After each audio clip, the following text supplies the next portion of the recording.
Alors bonjour à tous, c'est Ben Airbus 330 et aujourd'hui on se retrouve pour une nouvelle vidéo sur Microsoft Flight Simulator 2024. Ça fait longtemps que j'ai pas fait une vidéo.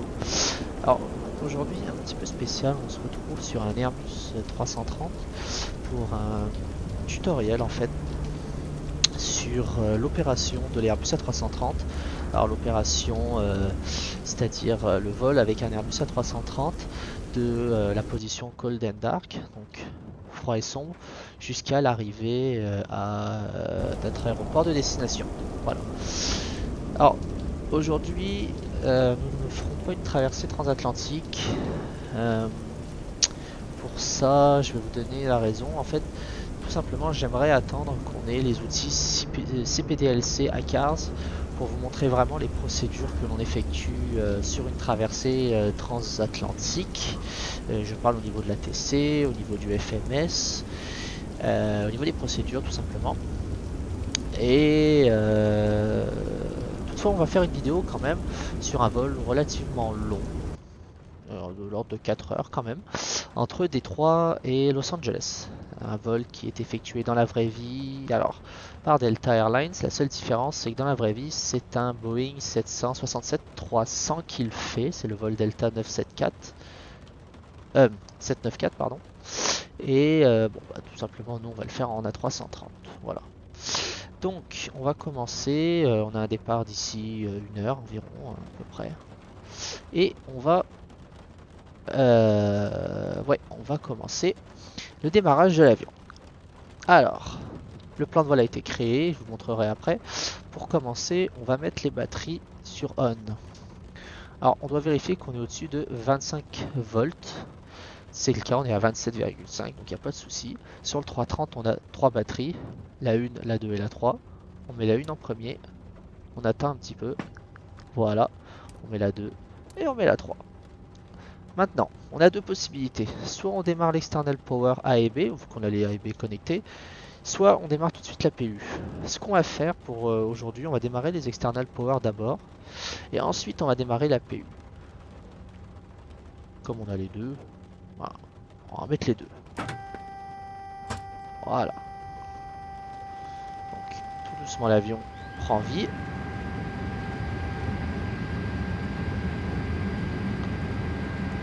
Première chose qu'on peut faire, c'est venir mettre nos smoking sur auto, armer nos emergency lights, mettre nos navigation lights sur la position 1. Alors je vous expliquer, navigation light, en fait il y a deux positions, une et deux tout simplement.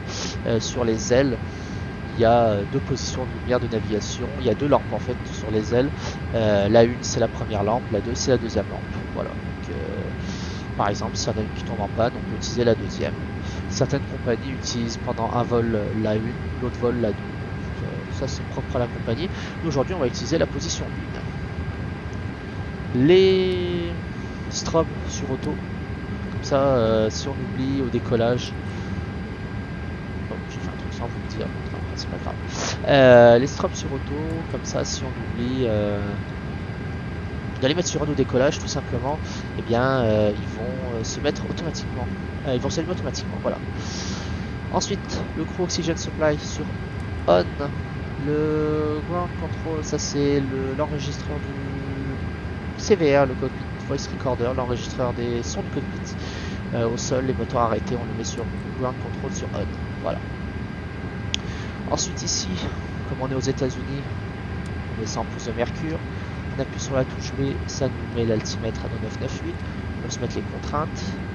Moi j'aime bien mettre le VOR 1, VOR 2, VOR 1, voilà, respectivement.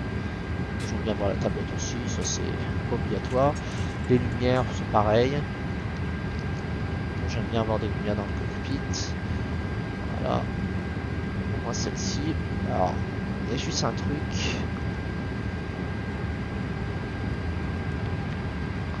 Tout ce qui est lumière, ça c'est propre à chacun. Voilà. Ça, après, c'est pas un problème. Ce qu'on peut faire en attendant, c'est appeler GSX. Commencer par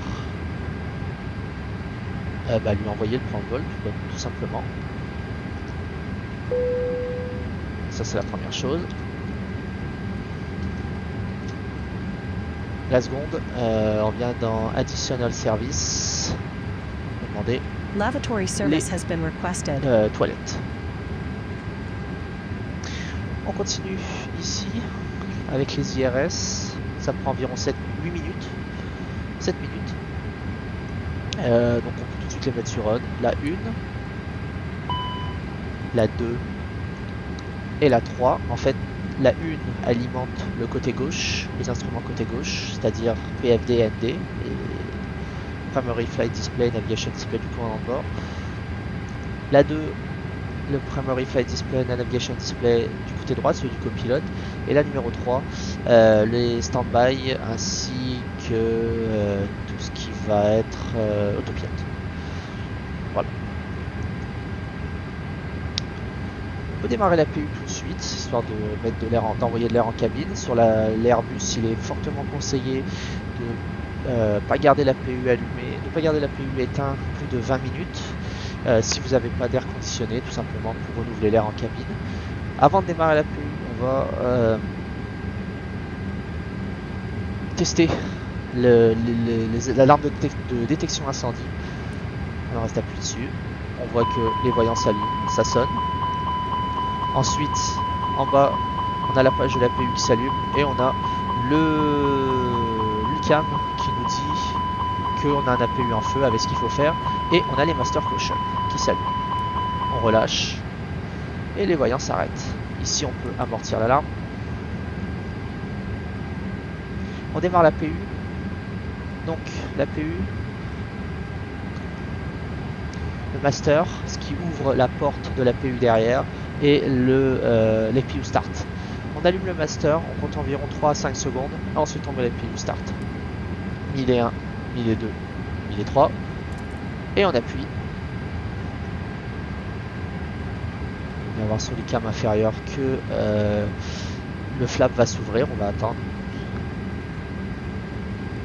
La séquence est automatique. Dès que le flap est ouvert, tout de suite, lui va démarrer sa séquence de démarrage. Flap open. On voit les GT, l'exhaust gas temperature, qui commence à augmenter, ainsi que le compresseur, qui est exprimé en pourcentage, qui commence à monter aussi. Voilà. Ensuite, qu'est-ce qu'on peut faire? On peut venir mettre de l'autre côté, du côté du copilote, ça c'est pareil, c'est vous qui décidez. Moi j'aime bien mettre ça, j'aime bien ça, bien faire ça, voilà. On peut, faut pas oublier d'allumer les flight directors, pardon. On verra tout à l'heure comment qu'est-ce qu'il faut faire ensuite avec.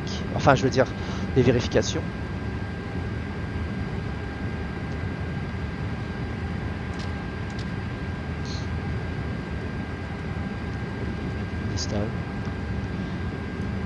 Voilà. On va avoir plus de lumière.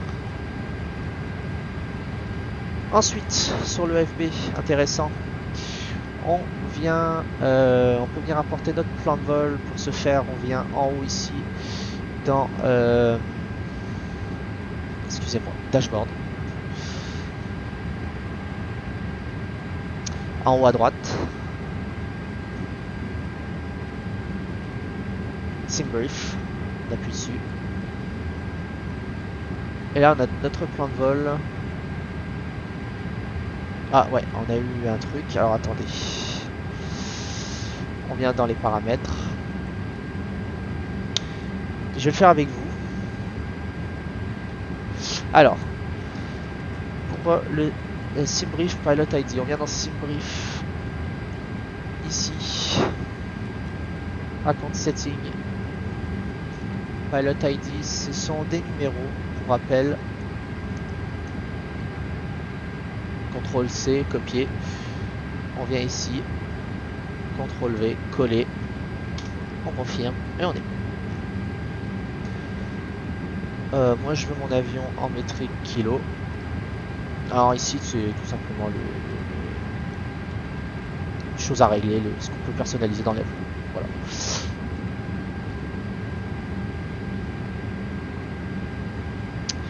On peut les linker les trois. Moi j'aime bien linker mes instruments vu que je m'occupe pas du côté droit. Il n'y a pas de copilote pour l'instant. FS2 n'est pas encore disponible. Rudder control tiller, oui, pour ceux qui ont juste des palonniers, sinon vous allez être embêté au sol. Auto tiller disconnected, moi je vous conseille de le mettre sur no, parce que moi j'ai été embêté, dès que vous mettez un petit peu de puissance tout de suite vous arrive des soucis, voilà. Alors attendez une petite seconde, le clavier, voilà. Ensuite, ça ici on n'y touche pas, moi je le laisse par défaut. Ici aussi.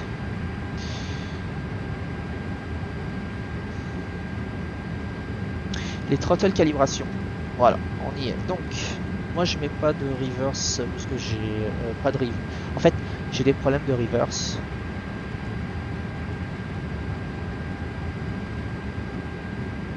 Du coup, je mets pas d'axe de reverse. Voilà. Donc, on est en idle. On fait 7 idle.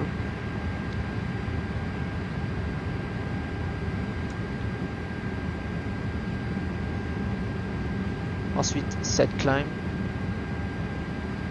Attendez, je fais des bêtises. 7 idle. Ensuite,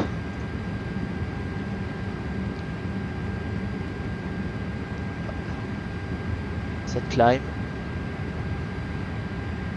Ensuite,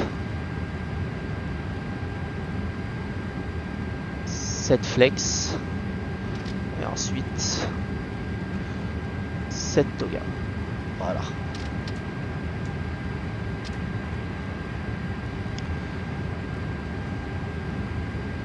Ensuite, on fait close. Et on vient vérifier sur nos instruments ici, enfin sur nos manettes, que ça fonctionne. Voilà. Climb, flex, toga de l'autre. Climb, flex, toga. Voilà. Bah, je vous ai montré par la configuration du coup de l'avion. Voilà. Donc ici on revient là. On fait simbrief. Voilà, notre plan vol vient de s'importer. On appelle GSX, on peut demander, ça c'est pareil, c'est pas obligatoire, on peut demander le potable. Potable water service has been requested. Et là on va commencer notre flow, c'est-à-dire nos vérifications avant vol, préparation du cockpit. Préparation du cockpit. On commence de l'overhead et on descend vers le bas. Overhead, clear shield, FCU, IFIS, etc. Ensuite, les trains, brake fan, auto-brake, etc. Surtout le panneau qui est situé ici. Ah, les PU est démarré, on peut mettre les PU bleed ici. Ensuite, on descend, ICAM, radio, radar, transpondeur, volet, moteur, volet, train, moteur, volet, spoiler. Ensuite, on vient ici sur le côté, on peut se mettre de la lumière également. On finit par l'essai de l'oxygène. Voilà. Donc, on commence l'overhead de gauche à droite, de haut en bas. Deux modes, soit c'est le premier vol de la journée, auquel cas vous devez tester les engine fire test ainsi que les PU tests si vous avez pas encore démarré la PU. Nous on l'a démarré, on l'a fait, donc on n'a plus besoin de le refaire. Si ce n'est pas le premier vol de la journée de votre avion, vous n'avez pas à tester les alarmes de détection incendie, tout simplement. Nous c'est le premier vol de la journée, on a testé les alarmes de détection incendie, comme je vous l'ai dit tout à l'heure, on a démarré la PU, donc ça on n'a pas besoin de le retester. On descend, le ground control sur on, on remonte, ici on vient vérifier les alarmes de détection feu moteur 1 et 2, on vérifie qu'on a les voyants, les deux coups de feu qui s'allument ainsi que les extincteurs. On descend ici, on vient vérifier qu'on a les alarmes sur l'ICAM, qu'on a la page des moteurs qui s'allument ainsi que le master warning. Et une fois qu'on a vérifié tout ça, on arrête d'appuyer. Ensuite on descend, 330 on peut démarrer les fuel pompes, Même si on est en train de faire le plein de carburant, ça pose pas de problème. Pour démarrer fuel pump, c'est en premier les deux du haut. 1, 2, 1, 2. Ensuite les deux du bas, 1 et 1. Ici, on vient vérifier nos batteries. Vérifier les batteries, tout simplement. On vient ici sur les Pagicam. On vient sur ELEC DC. Ça ici, c'est l'alimentation de 3 batteries. Dans un premier temps, on les met sur off. On vérifie ici qu'on a bien écrit off. On les remet sur on. Quand on les remet sur on, il faut être assez rapide parce que il faut vérifier en fait qu'au moment où on va les remettre sur on, déjà que nos batteries réalimentent notre avion. Ça c'est la première chose. Et la seconde, qui ne dépasse pas en dessous de 60 ici. 60 ampères.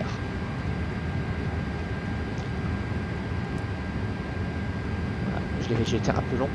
Je vais le refaire. Hop, voilà. Et on a vu, c'est pas descendu. Donc on va être bon ici. On voit que ça alimente bien notre avion. Donc que nos batteries fonctionnent. Ici l'external power. Moi j'ai un conseil à vous donner. Quand vous avez démarré la PU, si vous voulez pas éteindre tout de suite, déconnectez tout de suite les external power. Il y a, moi je vous conseille d'en déconnecter un des deux, mais de garder l'autre connecté. En général, moi je connecte le BGA parce que en fait sur votre cam, vous allez avoir ici ELEC external power d'afficher. C'est-à-dire qu'au moment du repoussage, quand vous allez regarder dans les checklists votre fuel quantity, vous verrez, vous pourrez pas le manquer avec l'électrique external power. Comme ça, vous vous souviendrez qu'il faut déconnecter external power avant de repousser. Croyez-moi, ça m'est arrivé une fois de repousser avec. Voilà. Ensuite, on descend. Ici, on n'a rien à vérifier, donc de gauche à droite.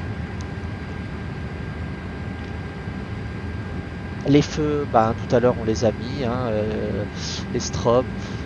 Sur auto, les navigation lights, ici les lumières, ça c'est un peu à convenance. Ça on n'a pas besoin de le tester, je vais juste voir. Ici c'est la même chose, tout ça c'est éteint, les seatbelts on peut les mettre sur on, les no smoking auto, les emergency lights sur auto. Ensuite on part d'en haut. Alors normalement on devrait tester ici le cockpit voice recorder, c'est vérifier en fait que l'enregistreur devienne, que le voyant en fait devienne vert. En fait on vérifie tout simplement qu'il enregistre, que l'enregistreur enregistre tout simplement. Sur cet avion on ne peut pas le tester malheureusement, donc ça viendra certainement plus tard, on verra. On descend ici, ici on n'a rien. La philosophie d'Airbus c'est facile, c'est no lights, donc tout doit être éteint, on ne doit plus avoir de lumière d'allumée sauf l'APU, l'external power qu'on a là. Température cargo, ça c'est pareil, c'est vous qui y touchez, tout comme la température du reste de l'avion. On vient tester l'alarme de détection incendie dans la soute, les boucles de détection incendie dans les soutes. Voilà. Alors pour le détection incendie, on vérifie en premier qu'on a les voyants qui s'allument juste à l'endroit où on les teste, que les master caution s'allument, que les NICAM s'affichent. Et par contre, en dessous, dans les cams inférieurs, on n'aura pas la page du cargo. Voilà, tout simplement parce qu'elle n'existe pas. Et dans tous les avions, c'est dans tous les Airbus 330, c'est comme ça. Et on relâche. Voilà, ça fait du bien aux oreilles. Ici, bon, on va continuer. Ensuite, l'overhead, on a terminé. Maintenant, ici, bah, le FD1 est sur on. Ici, on l'a mis en pouces de mercure de 998. On a mis les contraintes. Ici, l'échelle, on l'a mis sur, sur 10. VOR 1, VOR 2. Ici, on est en arc. Voilà. L'autopilote, pour l'instant, on n'y touche pas. De l'autre côté, c'est la même chose. Le FD. On descend ici. Les trains, donc on a les 3 vertes, la brake fan est sur off, les autobrakes sont sur off, l'anti-skid il est sur on, la manette du train elle est descendue. Ici l'alternate landing gear extension, c'est-à-dire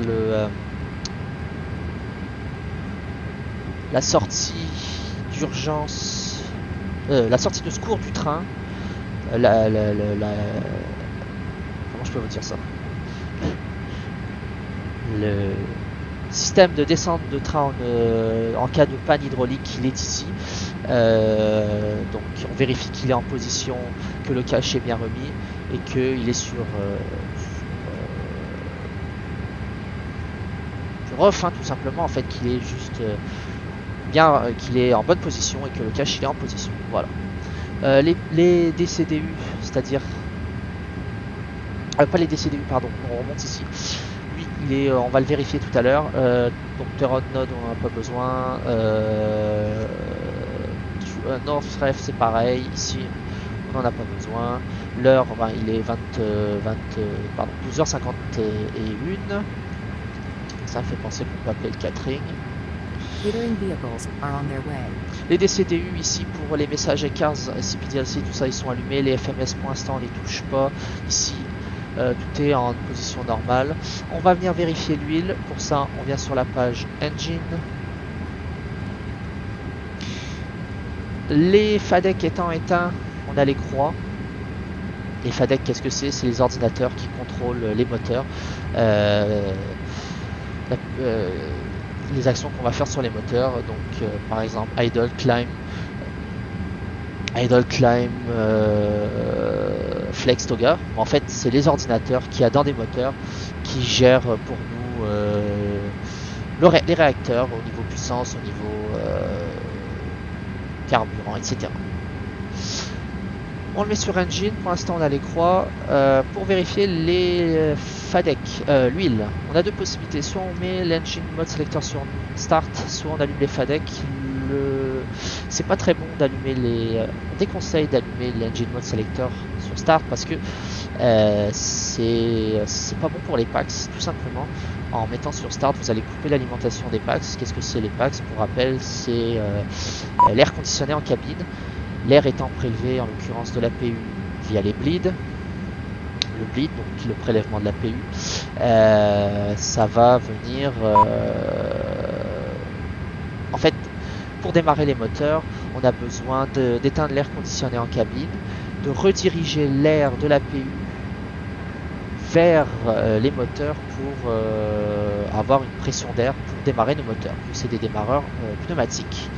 Donc quand on va mettre l'Engine Mode Selector sur Start, tout simplement on va perdre, on va détourner, on n'aura plus d'air conditionné et on va venir injecter l'air dans les moteurs. Le problème c'est que nous on veut juste vérifier l'huile, donc on va le mettre sur Start pendant 10 secondes et on va le remettre sur Norme, ce qui fait qu'on va éteindre et rallumer les packs. C'est pas très bon pour les packs, ça les fait forcer pour rien. Sur le 330 comme sur les avions, les Airbus Neo, juste en haut sur l'overhead, on a les fameux boutons des FADEC. Alors, les boutons des FADEC,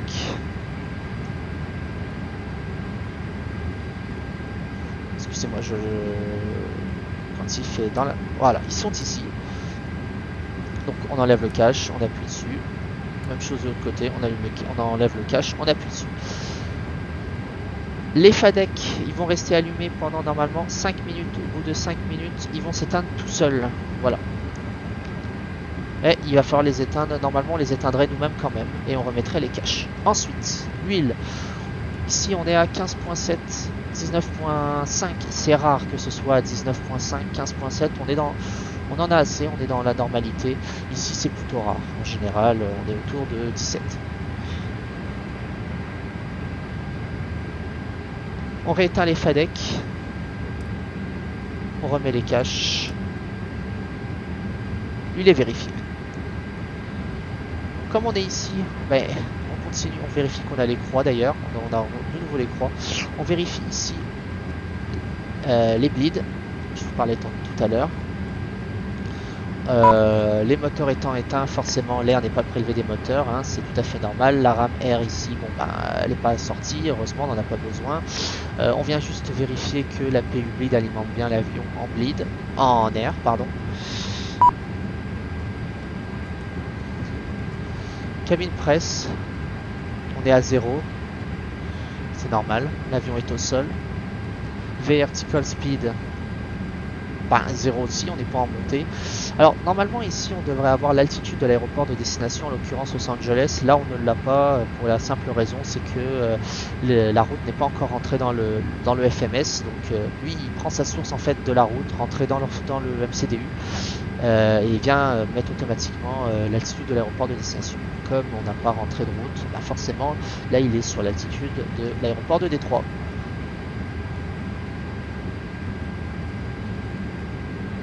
Ensuite les packs étant sur on, bon là forcément les moteurs sont pas démarrés, mais ils fonctionnent, hein, c'est grâce à ça qu'on a quand même de l'air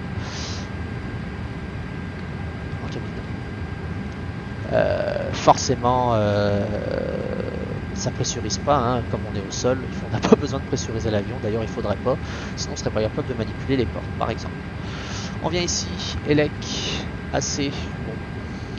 On vérifie tout simplement les gens, c'est normal, hein, Gen 1, Gen 2 sont sur 0, normal, les moteurs sont pas allumés. On n'a pas besoin, quand ils seront allumés, automatiquement les génératrices se mettront en route et alimenteront l'avion d'électricité en courant alternatif. Ensuite ici, EPU Gen c'est normal, il est sur on, c'est ça qu'on vérifie, on voit qu'on est en 115 volts, qu'on a 400 Hz. Donc on est bien alimenté par notre APU génératrice. L'external power A, l'external power B. Juste vérifier un petit truc. Je crois que c'est lui qui est encore engagé. Oui, c'est ça. L'external power B nous alimente encore. Le A est connecté mais ne devrait plus nous alimenter normalement. Tout est normal ici. Ici, bon bah les batteries. Vous avez les batteries 1, 2 et 3 ainsi que la PU batterie est allumée. On a bien l'électricité pour dans l'avion. Hydraulique. Oups.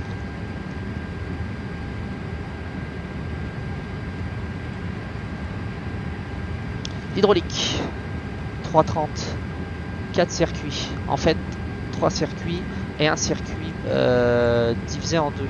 Le vert est alimenté par le moteur gauche, droite 1 et 2, le bleu, le jaune par le respectivement, si je ne dis pas de bêtises, le bleu le moteur numéro 1, le jaune le moteur numéro 2. Voilà. On vérifie qu'on a suffisamment de pression dans les liquides hydrauliques, c'est écrit l'eau, c'est normal, les commandes de vol, les moteurs sont arrêtés, du coup les circuits ne sont pas pressurisés par les moteurs. Voilà. On a la quantité suffisante. On vérifie tout simplement qu'on a les quantités dans le liquide hydraulique. Ici, conditionner les températures dans l'avion. Et pour finir, on va venir vérifier la température des freins. 15, on a des températures, elles sont bonnes. Si on avait des breaks chauds, ici, on allumerait le brake fan. Voilà. Pendant que j'y suis, on vérifie ici qu'on a de la pression dans l'accumulateur de frein. Ça c'est quoi? Quand les moteurs ne sont pas allumés, les circuits hydrauliques n'étant pas pressurisés, il y a deux circuits, circuits hydrauliques pour les freins, on va dire, sur l'avion, l'alternatif et le principal. Le principal étant pas alimenté, on a un accumulateur et qui alimente lui le frein de parc qui est serré. Quand les moteurs ne sont pas allumés, c'est lui en fait qui alimente le frein de parc, tout simplement. Si on manquait de pression dans l'accu-brake, on viendrait sur l'overhead, allumer nos pompes pour remettre de la pression dans l'alternatif. Voilà. En l'occurrence là on est bon. On peut venir vérifier également. Je sais pas si sur cet avion, je me souviens plus si sur cet avion ça fonctionne, les circuits breakers. Non, ça c'est pas ça je veux. Non, le circuit breaker il fonctionne pas. Par contre, on peut vérifier les cam status. On voit que c'est normal. Donc,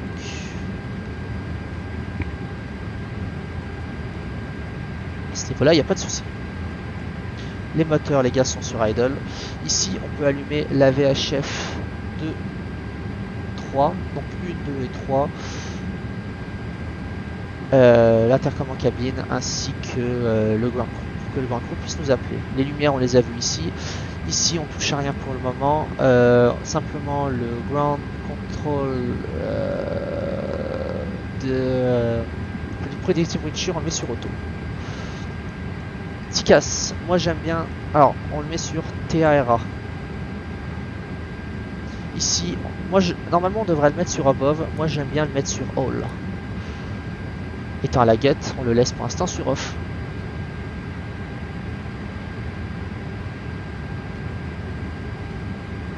On n'a pas besoin. On revient là, le frein de parc est serré. On a fini la vérification sur le pédestal. On revient de ce côté-là.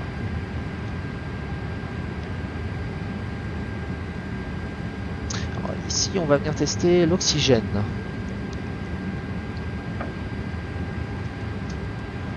L'oxygène se trouve ici. On appuie une fois. Une deuxième fois, ça fait rien. Une troisième fois, on rappuie. Et voilà. Voilà. J'ai fait trop de fois, c'est pas grave parce que des fois j'ai un bug avec ça. On a fini la préparation du cockpit. Voilà. Maintenant on va venir vérifier. Enfin on a fini le flow initial, pas la préparation. On a fini le flow initial. Maintenant on va venir vérifier que nos instruments donnent bien les bonnes valeurs et que on n'a rien oublié au niveau des flight directeurs, etc. On serait deux. Il faudrait que à gauche et à droite on lise ce qu'on a sur les flight mode annunciator. Ah, les volets sont sortis. Typiquement, je vais allumer les pompes. Elles se trouvent ici. On enlève les caches. C'est pas évident des fois de loin pour en rentrer les volets. Hein. J'ai vu qu'ils étaient sur mon cam sortis.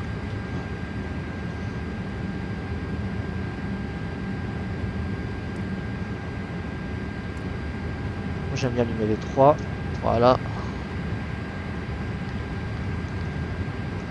On attend que nos volets rentrent.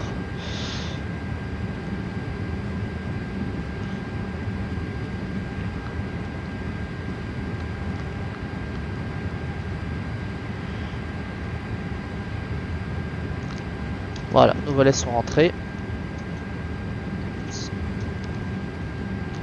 On vient ici pour on referme les caches.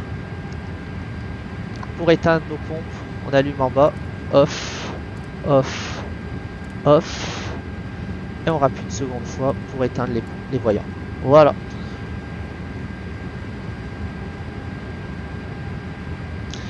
Ensuite, on continue ici, on vient vérifier. Alors, la vérification, ça commence par les flight directeurs.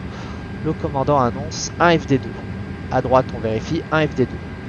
Ensuite, on a 2,998 pouces de mercure pour 600, ça me donne 650 pieds.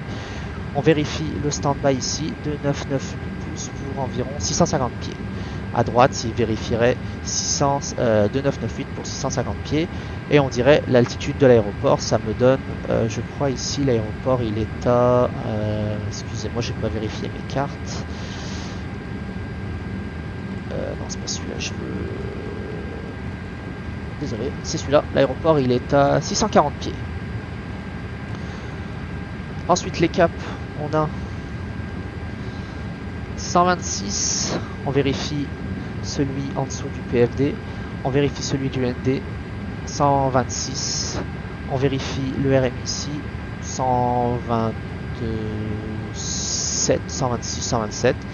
On vient vérifier celui-là ici. Le compas.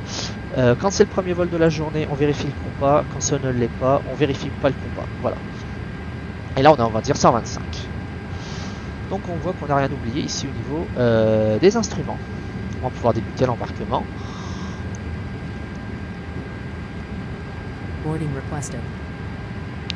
On a envoyé notre point de vol tout à l'heure dans le plan de vol tout simplement dans le FB. On vient ici dans le FMS et là on va commencer l'initialisation du dit FMS. On vient dans FMS 1. Do you want to board crew? Pilot's boarding starting. On peut clairer les messages, on n'a pas besoin.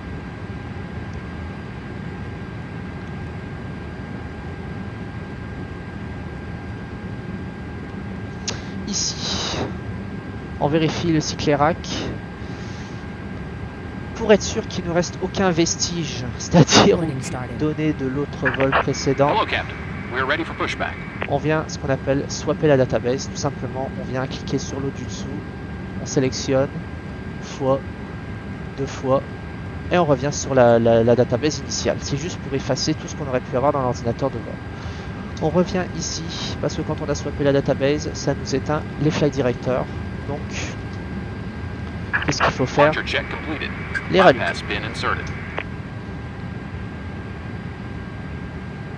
On est sur un Airbus A330-300, on a des CF6 80 bon, Alpha Echo 3, les databases 28 novembre, 26 décembre, Fuel Factor, ça c'est la consommation des moteurs. En gros, 0 c'est que le moteur consomme la quantité de carburant qu'il doit consommer à sa fabrication. Et si on avait plus 3, ça voudrait dire que le moteur consomme plus. En fait, ça veut dire que le moteur consomme plus de carburant, moins, ça veut dire que le moteur en consomme moins. De manière générale, plus les moteurs vont vieillir, plus le fuel factor va être élevé. On vient sur Init et on request le plan de vol. On peut clairer. On voit qu'on part de Détroit jusqu'à Los Angeles. Notre alternate c'est Ontario. Nous sommes le vol Delta Airlines 794. On a un cost index de 10. Je vous le dis tout de suite, en vol on va le changer. On va monter au niveau initialement 400. Les IRS sont alignés. On peut venir vérifier la position de l'avion, la latine longue. Wind, on peut les updater, les re-requester. L'anthropopause en fait c'est la séparation entre la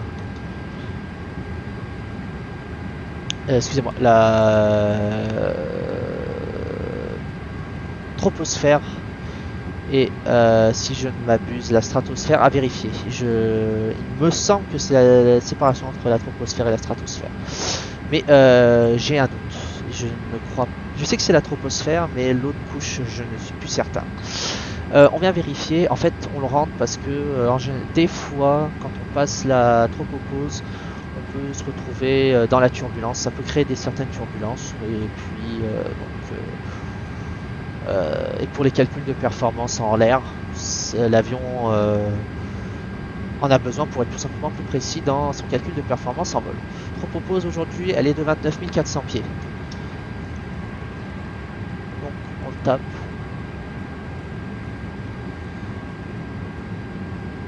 Your crew has boarded. 29 400 pieds.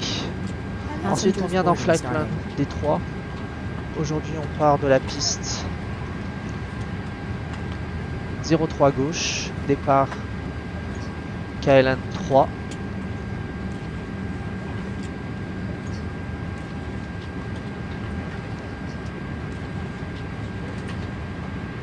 Donc 03 gauche, KLM 3. On n'a pas de transition.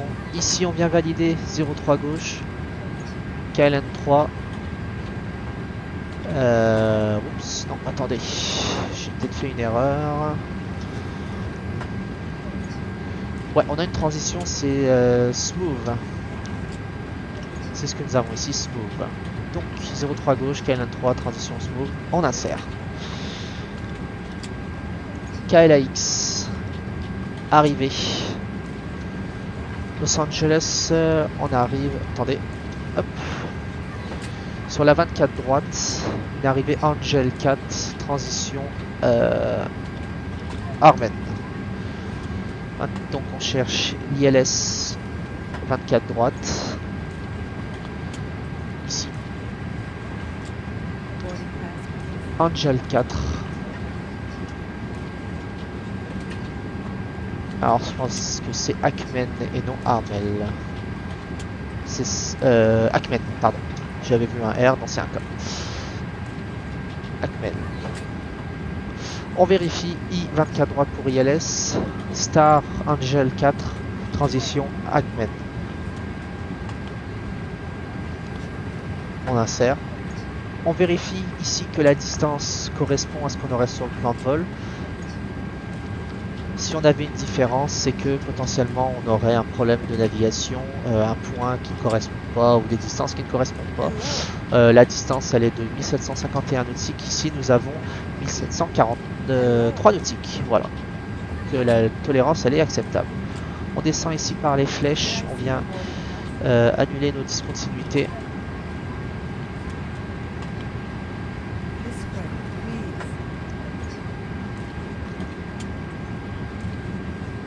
Continue. Toujours. Voilà. Ici on est bon. On n'a plus de discontinuité. On vient dans Init. Init B. Là on va rentrer notre weighted balance. Situé ici. Notre masse et centrage. Simbrief. On part avec 27 tonnes. Moi j'aime bien garder des marges. Moi je veux partir avec 30 tonnes. Payload. Moi j'aime bien le sélectionner instantanément, le mettre instantanément, je fais instant. Et là on a le payload à bord et le fuel.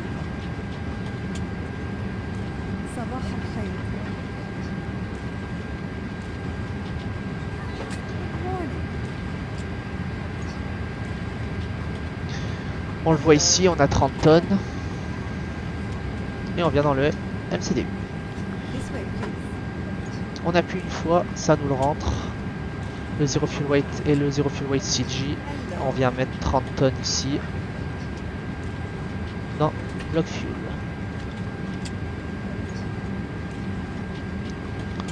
Taxi. 0.5 tonnes.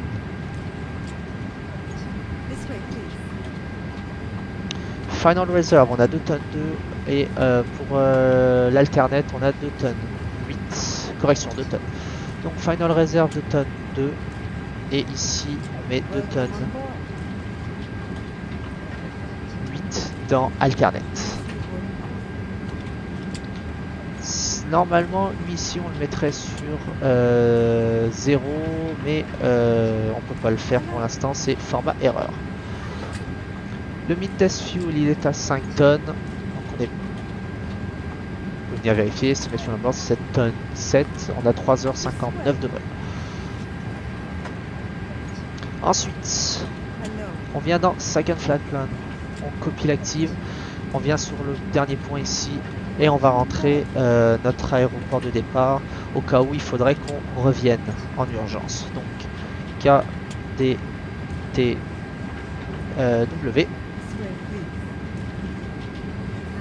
D3.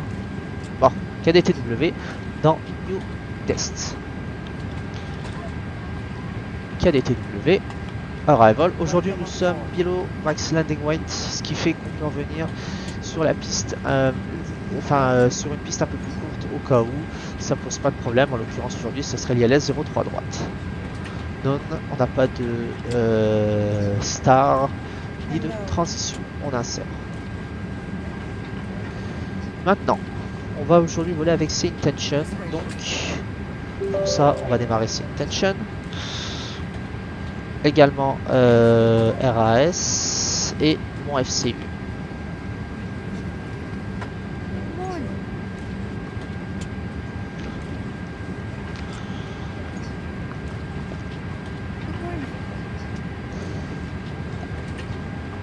Runway awareness. Okay.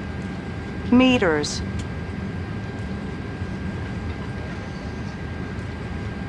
On vient sur les cartes d'aéroport, je peux vous le montrer. Alors attendez, ça sert à rien à voir. C'est la même chose, ça sert à rien à voir. Parfait. Moi j'ai Navigraph. Donc on va venir chercher sur les cartes d'approche la fréquence pour la lattice.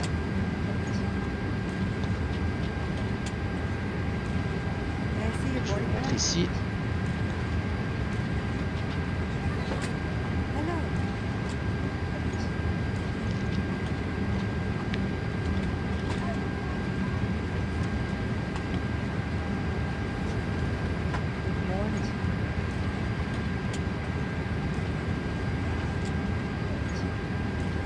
صباح الخير.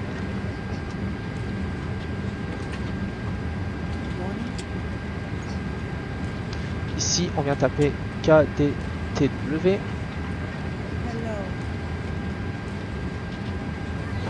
Taxi. On vient là. Et on vient chercher la fréquence de lattice située en haut des cartes. Aujourd'hui, lattice c'est 118 décimales 125. On l'éteint.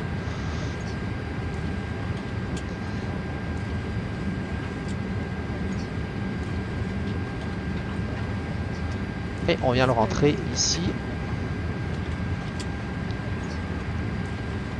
118 décimales 125. May I see your boarding pass? Et on sélectionne. Foot, 3 left, Et on écoute 9 la right. 10. Visual approaches in use. Advise on course heading, altitude, and if flight following is requested. Read back all runway and hold short instructions. VFR departures contact clearance delivery on 120.65. Advise on initial contact you have information Tango. Donc, Detroit Metropolitan Wayne County 1, Airport. 2, 0.5, Information c'est Tango. la fréquence qu'on va contacter pour la 2053 clearance, Zulu. l'autorisation. Wind On rentre 015 ici. at 11. Visibility 3. Sky conditions, broken at 1200 feet. Solid overcast at 1800 feet. on laisse en Temperature stand-by. 0. Dew point -1.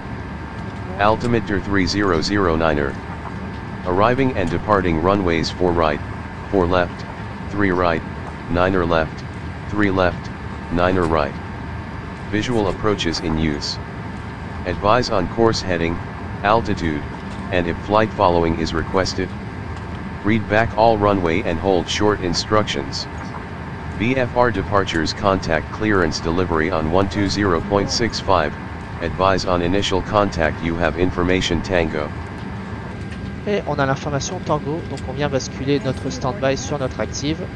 Et on a l'information Tango, et moi je vais appeler le contrôleur pour lui dire que on est à la porte numéro Alpha 34 avec l'information Tango et nous sommes prêts à copier la clearance pour Los Angeles.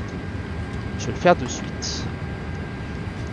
Clearance delivery, good morning, Delta 794 Heavy, gate Alpha 34 with information Tango, request time for clearance to Los Angeles, we are ready to copy. Là je me prépare à noter, moi j'ai une astuce, je vais vous l'expliquer après. This way, please.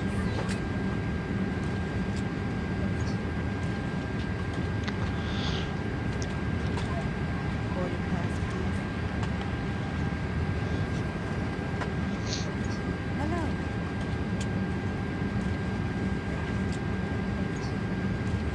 Welcome on board. Hello. Delta 794 cleared to Los Angeles via the KLIN 3 departure, then as filed. Climb and maintain 11-1000. Expect flight level 40010 minutes after departure. Departure on 118.905 squawk 6426.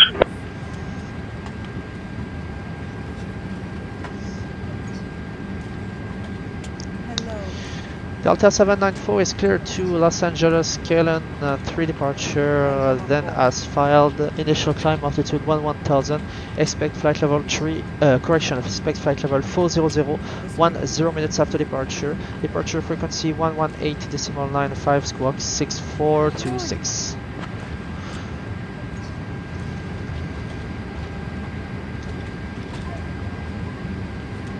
Good morning.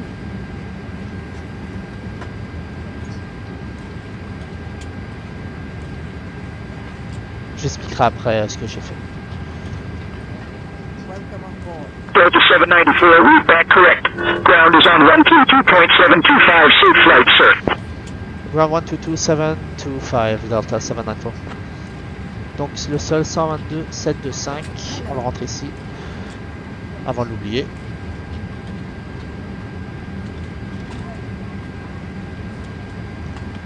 Hello.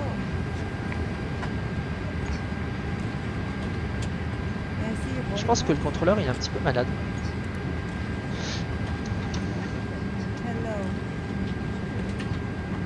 Bon, en fait, mon astuce, c'est de venir ici dans Flight Plan. En général, il va me donner, avec Say Intention, il va me donner la site que j'avais prévu sur mon plan de vol, Kylan 3 départ. Donc, j'ai juste à le lire là. Et comme il me donne ensuite des chiffres, l'altitude initiale, en fait, c'est l'altitude à laquelle on va monter en premier, avant n'importe quelle autre altitude. D'abord, on va monter à 11 000 pieds.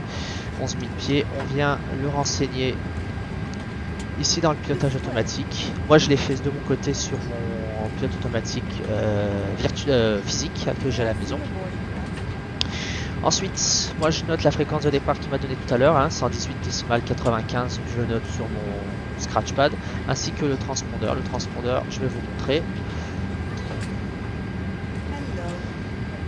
Il est ici, on va nous donner un code, on le voit pas bien, 6426. C'est des chiffres qui vont nous permettre d'être identifiés sur les radars. Par défaut, il est de 2000 ou de 7000, dépendamment si on est en Amérique ou en Europe. Donc on appuie sur Clear, je le fais avec vous. Voilà, on n'a plus rien d'affiché ici. Et là, on rentre 6, 4, 2, 6. Et voilà, maintenant on n'a plus rien à faire à cet endroit-là. Maintenant, sur le pilote automatique, vous voyez qu'on est ici en speed, This way, please. en heading lat, et ici en vertical speed, vitesse verticale. L'embarquement est terminé. Ici, on peut venir, on n'y touche pas. Ici, on vient afficher en bas, vous voyez la petite flèche du bas. Hop, pardon, la petite flèche du haut, on appuie dessus. Et là, il passe ce qu'on appelle en manage, c'est-à-dire que c'est l'ordinateur qui va prendre le cap, la direction, la bonne direction pour suivre son plan de vol. Ici, on peut bien mettre les airports. Ici, on vient mettre en Open Climb. Open Climb, ça veut dire quoi? Ça veut dire que là, il va pouvoir monter au meilleur taux possible, sans respecter les contraintes, s'il y en avait, sur le plan de vol, évidemment. Comme le contrôleur nous autorisait à monter à 11 000 pieds, on n'a pas besoin de respecter les contraintes, on met en Open Climb. Maintenant, on vient ici dans le FB, on va faire les performances de décollage. C'est pas très compliqué, on vient ici synchroniser.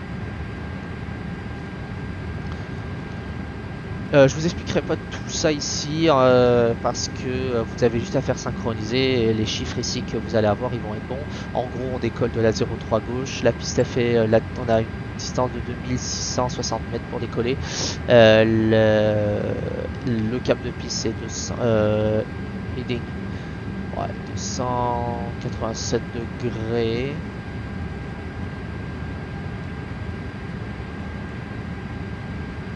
Ouais, c'est HDG. Ouais. La surface, la piste elle est mouillée, on appuie dessus une fois wet, il pleut, il neige même. Les vents, ben, 0,60 à 6 nœuds, température extérieure 1 degré, l'altimètre de 1,0, 1,6. Bon, normalement on devrait être en plus de mercure, mais c'est pas grave. Ici, moi j'aime bien décoller les volets 2. Des fois je laisse un plus up, des fois les volets 2. Air conditionné sur on, on va mettre les anti-ice sur on. Force Toga non. Et ici on fait calculate. En fait il neige dehors. Et on fait send to FMGS. On vient ici. Perf. Confirm takeoff data, on sélectionne. Et ici on a tout qui vient de s'afficher. Donc on décolle de la 03 gauche, on n'a pas de shift, c'est-à-dire qu'on n'a pas de longueur, on décolle pas d'une intersection. Donc si vous voulez, on a toute la longueur de piste.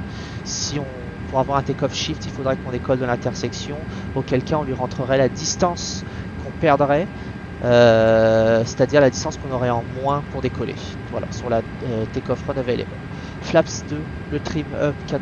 Nose up 4.6, donc le nez part vers le haut 4.6, ça c'est la position du trim. La température de flex c'est 55. Le flex c'est quoi? C'est en fait, on fait croire au moteur qu'il fait plus ou moins chaud dehors. Exemple, dehors il fait 1 degré. Nous on va faire croire à nos moteurs qu'il fait 55 degrés dehors. Donc plus la température dehors est élevée, plus l'avion aura besoin de puissance pour décoller, car l'air sera moins porteur et l'avion aura besoin d'accélérer plus vite pour obtenir ses vitesses de décollage. Donc les moteurs auront besoin de fournir plus de puissance. Donc là on a 55, si on avait 38 degrés, les moteurs fourniraient moins de puissance, et au contraire si on avait 70, les moteurs fourniraient plus de puissance. V1, la vitesse à laquelle on ne peut plus s'arrêter en cas de panne, quelle qu'elle soit. 125. VR, la vitesse à laquelle on tire sur le manche. 134. V2, l'altitude à la vitesse, pardon, les vitesses, hein, la vitesse à laquelle l'avion peut monter en toute sécurité sur un moteur. L'altitude de transition, c'est là où on passe de la cage altimétrique à standard, c'est 18 000. Et ici, on va venir là. Et là, on va rentrer l'engine acceleration, réduction accélération et l'engine out acceleration. On va garder ça simple. Aujourd'hui, on va utiliser NADP1. NADP1, c'est quoi? C'est Noise Abatement Departure Procedure. En gros, c'est les procédures de départ d'abattement de bruit. Voilà. L'aéroport est... Alors, NADP1, c'est quoi? C'est... Non, l'aéroport, il est à 640 pieds. Donc, thrust réduction.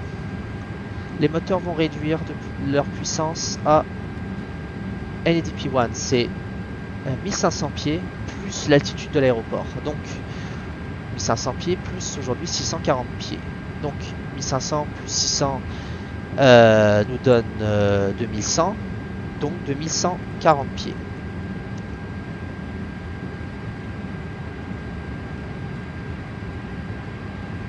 Qu'on a ici d'ailleurs d'afficher. Hein. Slash. Alors, ce qui nous affiche par défaut, c'est NADP2. NADP2, c'est pas compliqué, c'est 1000, 1000, 1000. En gros, c'est thrust réduction, l'altitude de la vitesse de réduction, l'altitude pardon de réduction des moteurs 1000 pieds plus l'altitude de l'aéroport de 1140.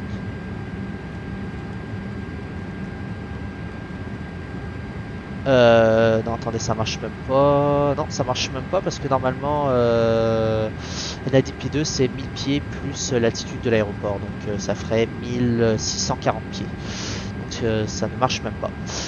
Donc en gros, ça serait 1000 plus l'altitude. NADP2 c'est l'altitude de l'aéroport, 1000 pieds plus l'altitude de l'aéroport. Donc thrust réduction 1640, thrust accélération 1640. L'engine out, c'est-à-dire si on perdait un moteur, l'accélération du moteur restant à 1640 pieds. Bon là c'est 2140, ça fonctionne pas. Donc on le retape 2000. Donc on utilise NADP1, on a dit, donc 2140. Ensuite, l'engine acceleration, c'est 3000 pieds plus l'altitude de l'aéroport, donc ça nous fait 3640 pieds. Engine out acceleration, c'est 1000 pieds plus l'altitude de l'aéroport, donc 1640 pieds. Clean speed, la vitesse à laquelle le green dot speed, c'est-à-dire le petit rond turquoise, va être affiché sur les indicateurs de vitesse. En fait, c'est l'altitude, la vitesse à laquelle l'avion doit être en vitesse tout rentré, c'est-à-dire les trains, les volets rentrés. En fait. Donc on devrait avoir à 217 nœuds aujourd'hui, on aura les volets, en fait pas le train mais surtout les volets, on aura les volets rentrés. Donc aujourd'hui la clean speed, donc c'est-à-dire l'avion lisse, et c'est 217 nœuds.